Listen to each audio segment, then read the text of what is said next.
He was living a lie and a double life. I literally hated that man. All around the world, marriages are falling apart. Couples are longing to be free from hurts and fears, but they don't know who to turn to or what to do.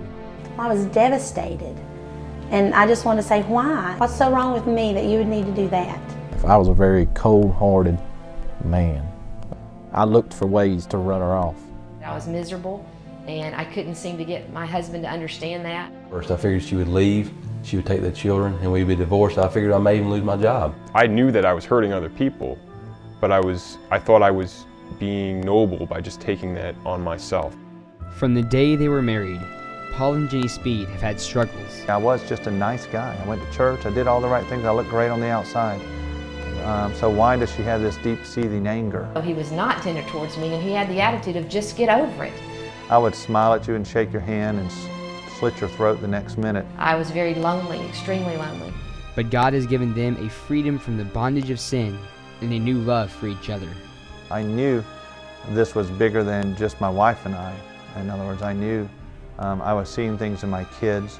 I knew the way I had treated other people and my sin and how it had affected them.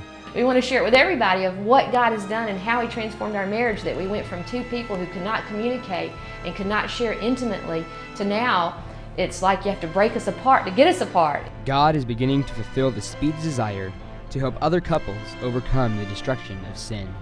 What you're going to find at a Whatever It Takes conference is not just two people, but you're going to find 20, 30 people, couples from all over the United States that have been through every situation that you can think of.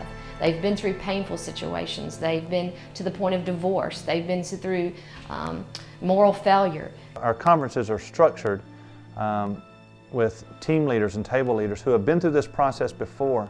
So to some degree, couples aren't coming to this conference just to hear Paul and Jenny and their story. We've got lots of others who have been through different situations and have walked through it. Some are still in the process, some are completely through it, and some are still struggling.